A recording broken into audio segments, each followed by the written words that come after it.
Te estoy dando un argumento. Ojo eso. Te estoy dando un argumento. Ojo. Quienes se opusieron a que la gratuidad, por ejemplo, pudiera llegar a más personas, no fue mi sector político. Nosotros propusimos que fuese universal, ¿ya? Ahí hubo sectores de la nueva mayoría y hubo sectores de Chile Vamos completos que no querían eso.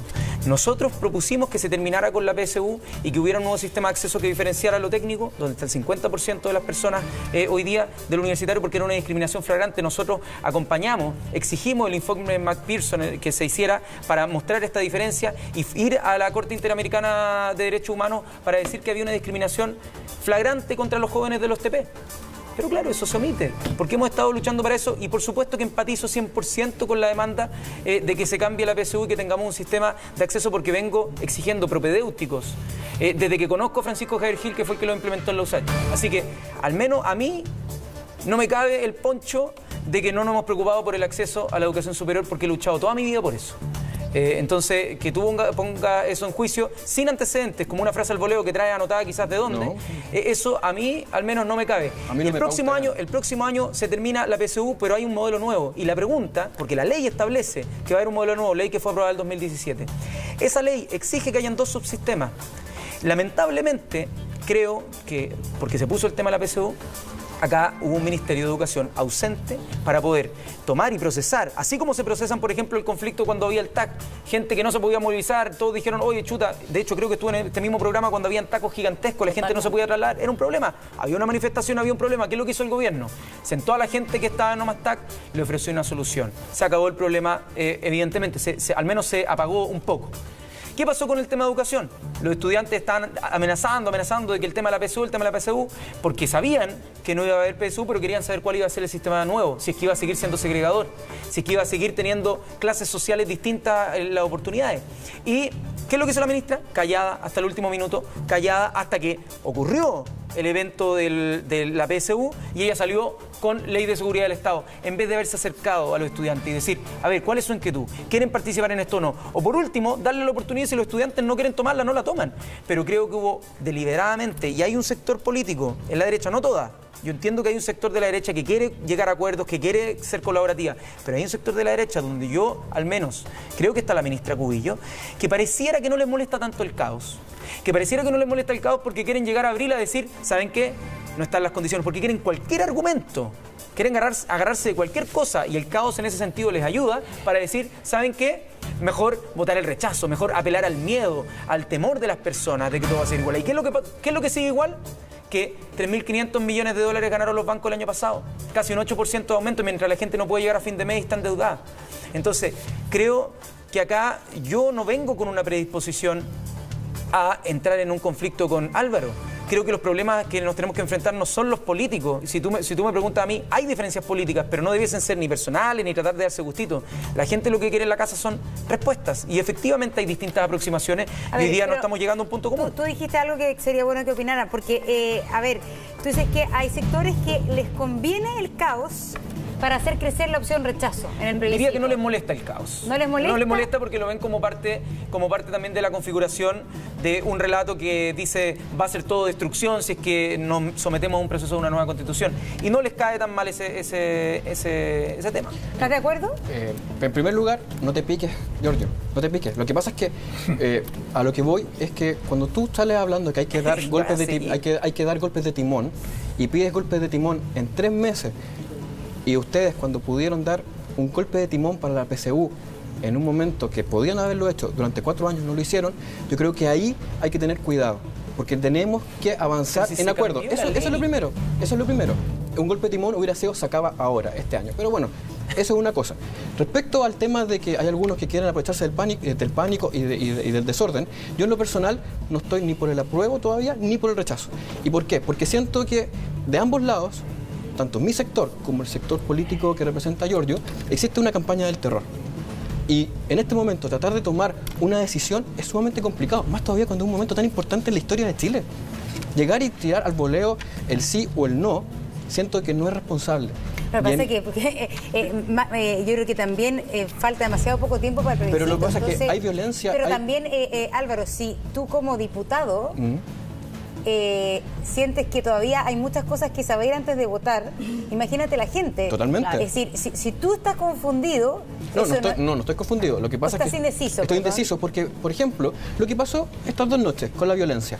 ¿Qué nos dice de que 2 días antes del plebiscito, de pronto en un partido de fútbol o cualquier situación, las barras decide salir o la gente decide salir o quien sea que está haciendo estos desórdenes, porque no es toda la gente, y atacar los colegios o estar fuera de los colegios y votan los que sabemos que votan para mi sector y los otros no los dejo votar. Pero Álvaro, ese es el problema. Entonces, esa campaña del terror. Pero eso es un problema que podría ocurrir para que se efectúe el plebiscito. Claro, pero lo que eso no tiene mucho que ver con tu propia opinión de rechazo y apruebo. Lo que pasa es que mientras no haya paz social y no esté en la calle tranquila, es difícil tomar una determinación. Por mi edad, por el tema generacional, yo creo que hay que hacer cambios. Pero no creo que estos cambios tienen que ser en hoja blanco. Si también decir de que todo está mal, no es así. Hay que hacer cambios. Y yo creo... Te refieres a la Constitución, ¿verdad? A todo. Porque llegar y decir, no, acá está todo súper bien, eso no es verdad. Y decir que está todo mal, tampoco no es verdad. Pero Álvaro, entonces nos encontramos con un sector que te dice, por un lado, no, es que esto es terrible, esto es el fin del mundo. Vienen las tropas venezolanas avanzando por el Pacífico. Y por otro lado, vienen diciendo, no, es que a ellos les gusta el desorden. Yo creo que la gente finalmente lo que busca en uno es ser sensato. Y prefiero demorarme en tomar una decisión a tomar una decisión equivocada y tener que dar explicaciones toda la vida. Pero tu decisión se va a basar en el orden social, ¿en qué medida sí? La situación que se vivió anoche y antenoche comienza a ser una constante. ¿Eso te inclina a ti para el rechazo? Si ese es el tema, que la vinculación que se hace con lo que ustedes llaman o lo que se llama caos social, y es lo que dice con la opción del rechazo. Para ti y para entenderlo, si esta situación como la de esta noche se repite, ¿tú votarías rechazo? No necesariamente, porque también depende de cómo actúe Carabineros. Porque aquí, de nuevo, no es solamente que la gente, que estas personas hayan salido a protestar, sino que también es un actuar que viene de Carabineros por los protocolos y la forma como ha actuado en la calle. Si la gente no sale a protestar y Carabineros sigue provocando problemas y sigue teniendo protocolos atrasados, claramente que uno se va a empezar a inclinar hacia el otro sector. O sea, acá no es que porque haya desorden en la calle yo me voy a ir al rechazo, para nada. Ahora, también pueden haber argumentos de ida y vuelta también. No, es que yo estoy hablando de que cómo ha sido la campaña del terror de ambos lados. Y eso tiene que terminar. La gente no quiere campaña del terror. No estamos en el año 78, estamos en el año 2020.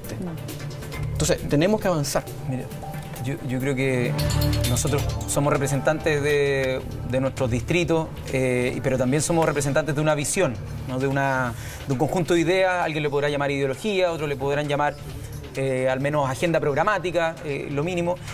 Pero lo que sí creo que no podemos evadir en esta pregunta, sobre todo porque ejercemos algún tipo de influencia, liderazgo, nuestras opiniones inciden en la opinión pública.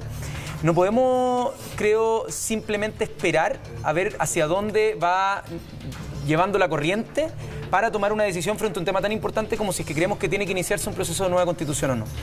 En ese sentido, creo que es bueno que nosotros encontremos argumentos sobre el fondo y no necesariamente sobre el contexto que se está viviendo en términos sociales, porque eso muchas veces es consecuencia de las decisiones que tomamos, ¿ya? O sea, el contexto social, si es que hay incertidumbre sobre un cambio, es distinto a si es que nos ponemos todos de acuerdo. Creo incluso que el clima, después del 15 de noviembre, cuando todos al menos decían, no, sí, creemos que tiene que haber una nueva constitución y creemos que tiene que haber una nueva constitución, es distinto cuando ahora hay un sector político creciente, muy tironeado por Jesús Antonio Kast, muy tironeado por ese sector más radical de la derecha, que lo que dicen es, chuta, vamos a perder al público del temor, al público del orden, a la familia militar y a todo hay una población ahí cautiva, que siempre fue territorio de la UDI, pero que ahora se está moviendo hacia un ámbito más polarizado y más nítidamente polarizado.